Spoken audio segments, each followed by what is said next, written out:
What's good, YouTube? Wherever you're watching this video, I appreciate you for spending your time right here, right now. Now, today we're going to be reacting to an interesting topic. There was an interview. There's a woman who was doing interviews named Bobbi, some other stuff like, you know what I'm saying? She's got some crazy second name. I don't even know how to say that. Bobbi althoff or althoff, whatever, something like that. Sound German or something like that. But she was doing interviews with celebrities, and she chose to interview celebrities over her family. And I believe she's going through a divorce, and she was even was there a pregnancy or something like that? Like, I'm not too sure, but we're gonna find out here today. She basically ruined her marriage and whatever, or potential marriage. She ruined it just to interview celebrities like Drake. You know, basically 304 being a 304. So let's check it out.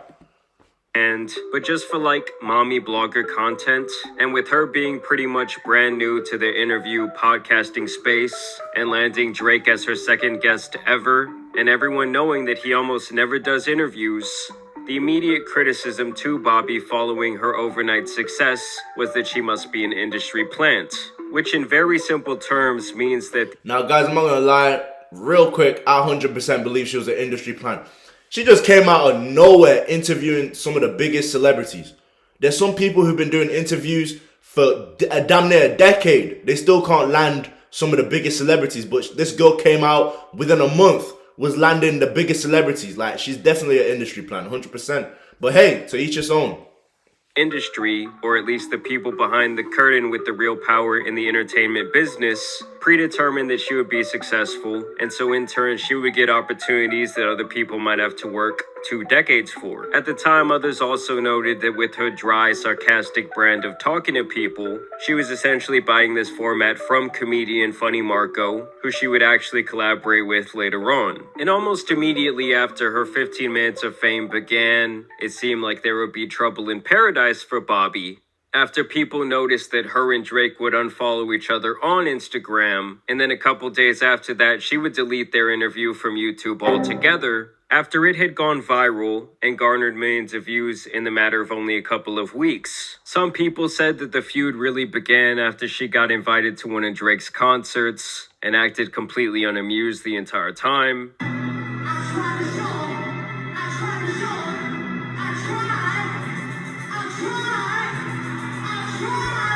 Why would you go to a concert just to stand? Like, I'm not gonna lie, from day one I seen her, she was one of those. She's weird, like, not even like a funny type of way. I mean, she probably thinks she's being funny right now, but this ain't even funny, like.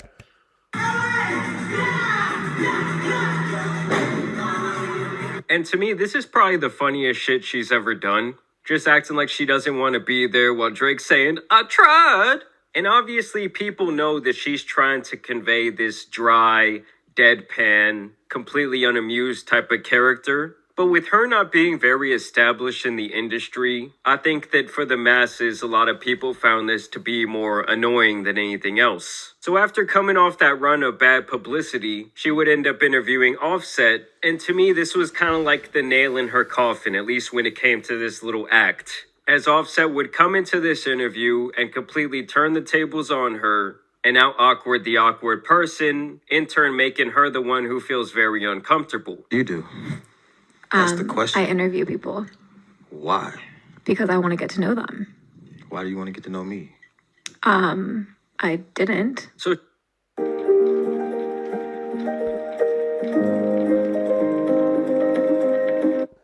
So she's trying to big league our guy just like she kind of did to everyone beforehand, and he really wasn't going to stand for that shit. You did. Your team reached out to mine. Don't cap. Let's not cap about that. That's not flex for the ground. Uh-oh. CAP. I honestly don't know how this came about. I'm not going to lie to you. Me either. Okay. Well, my team could have reached out to yours. I'm not going to. I don't want to make you look bad. They had to show me who Bobbi was. I thought they were talking about Bobby Boucher. It's like they don't even know you. He's exposing the plant in the nicest way possible. Ever heard of Offset in The my water? life? Yes, you have. I have not.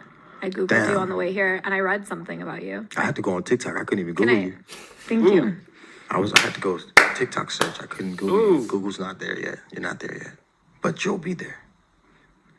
But you're on TikTok. Ooh! I don't know why, but it seems like when you only have TikTok fame, people see it as kind of like a slight. Like, I think TikTokers think that people don't necessarily take them seriously. And I do think that's just kind of the nature of things when new like entertainment format kind of takes off. That's the way it used to be with YouTubers and streamers. But now that those things have gone more mainstream, obviously. We know what happened. I personally know what happened with the Offset situation. I'm really just want to see what happened with her marriage, her divorce, etc.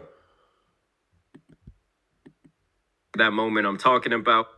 Okay, I see it. I know everything I need to see right here. This is guys, for you guys who don't know this woman on we're really touching a certain area to call this demon right here a woman. But this is a grade A succubus. This is a grade A Jezebel. This is a grade A semen demon we're seeing on the screen right now. For those who don't know this, I don't even know if we could call her a woman because that's disrespectful to the real woman out here. This is just a grade A demon. Like, I'm telling you, you know when you feel an entity in your dreams about to steal your semen? It's her people. It's her people. This is Sukiana, ladies and gentlemen.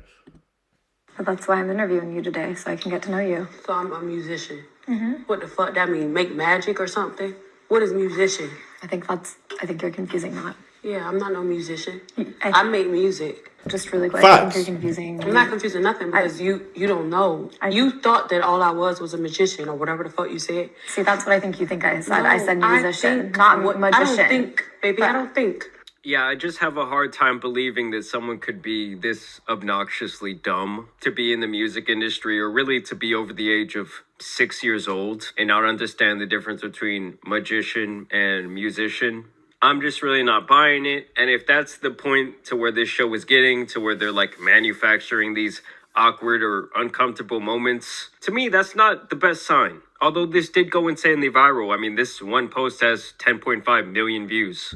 And then she went on Kiki Palmer's show where she would straight up call her out on her industry plant activity. What would you say to the people that feel like, okay, you're just capitalizing without concern? If that's not who you are, what would you say you are doing? I don't think I was like capitalizing. I think I was just like taking people who I thought were really amazing. And Just a little side note, y'all notice how she changed her entire look after that Offset interview? After that man called her unseasoned chicken, she had to slick the hair back. I mean, then there's always the industry plant gag. I You're not an know. industry plant, right? I am, but So wait, what is the industry plant to you? I mean, I don't truly like know. what is I that? feel like it means like, I don't know. I mean, like the industry is like. You know what it is. There's a reason that you have one of the top 10 Industry, planted in the industry. It's not that confusing. It's really not. Let's be honest. managers in the entire world. What I think industry plant is, it's like somebody that has been like, that is tied to someone else in the industry and uses those connections to capitalize, and they like have zero talent. Ooh!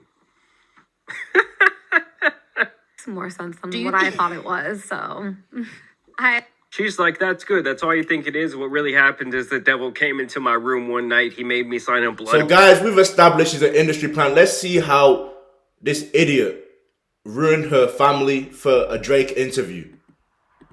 Shit, I know how this game really works. And most recently, this was the reason that Bobbi had gone viral, was that apparently her and her husband had filed for divorce after 4 years of marriage. Look at him. He's not like a child or anything like that. He's a typical placeholder. And a lot of you guys can laugh at this guy, but a lot of you guys are in the same position. I'm telling you, when it's time for relationships, women have placeholders. When it's time for the fun, you know, they'll go to the Drakes, etc. She ruined her whole marriage just to do an interview with Drake. You guys are placeholders out here. Just know that. You're placeholders. With them also noting that they had split back in July of 2023. People also noticed that they made this announcement right after Drake's little snake on a plane leaked out, or that I think he straight up posted to the internet. I mean, she did miss her kid's first birthday to do that interview, and people also had a lot of criticism at the time for her being a married woman and asking Drake questions like this. am I your type? I do it. Why would you ask a guy if he's your type when you're in a relationship? What is wrong with, like, oh my days, no respect there, no respect. Thank you. And also pretty much doing the same thing to Tyga. Would you date someone that looks like me? Because there's just a person What does that mean? like looks exactly like me. They have a twin. Maybe. If I had a twin, would you date them? If she was like cool and like, you know, No, she's exactly like me. And after that news went public, she would post this up on her Instagram. As most of you heard, Corey and I filed for divorce. As sad as I am right now, I'm thankful for the time I got to be his wife. Hey, she has a kid with this guy? She ruined her whole family, her marriage. The children of her father, she disrespected him just to do an interview with Drake? Oh my goodness. What? Bro, I'm telling you, bro, a lot of you guys nowadays, you need to realize you are a placeholder. You are a placeholder. She doesn't have no true desire towards you. You're a placeholder. This is the father of your children. Bro, this is crazy. This is crazy. This is the father of your children. I'm so lucky to have him as a father, and I'm so lucky to be able to co-parent with such an incredible father in person. While our relationship did not work out as a husband and wife, we will always be friends, and I will always love him. So people were saying that she got the Drake snake. And then matters would only intensify yesterday when she dropped this sparring video with that man, Ryan Garcia. I show power without hurting. Oh my god, that hurt. Stop it. This nigga Ryan Garcia, bro, just because Gervonta Davis gave you the smoothest hook, you know what I'm saying? Now you over here with this skinny white girl punching the gloves thinking you're doing something. Go train, bro. Go get in that ring because Gervonta Davis put them beats on you, boy. I can't even lie. That hurt? Let me chill out, though. You know, it takes a lot to go in the ring, you know what I'm saying? I'm joking, you know what I'm saying? Shout out to, what's his name, Ryan Garcia? Whatever that shit is, bro. Can I put two of my hands together? Don't do that. Can I put two of my hands together is crazy. Okay. Well, it's not, that was like, is that you being gentle? Okay. Okay. All right. Oh my god. Do you notice I'm giving you angles though? Do you Guys, know? I can't even stand to keep watching this. It's starting to irritate me. You know what I'm saying? I'm not even the father of the children. You know, I'm getting irritated. Just imagine how he's feeling. He's definitely punching walls right now. There's at least a few in his house. You know what I'm saying? But I appreciate you guys watching this video. Let me know what you think in the comment section down below. And if it's one thing I leave you guys with to end this video, understand that most of you guys, when dealing with women, you're a placeholder. Unfortunately, you're a placeholder. Women, they don't really cuff the guys that they have pure sexual desire towards. They just have them for sex. The guys that they cuff are usually guys who have traits that make them a placeholder. I appreciate you guys. Take care of yourself, and I'm out.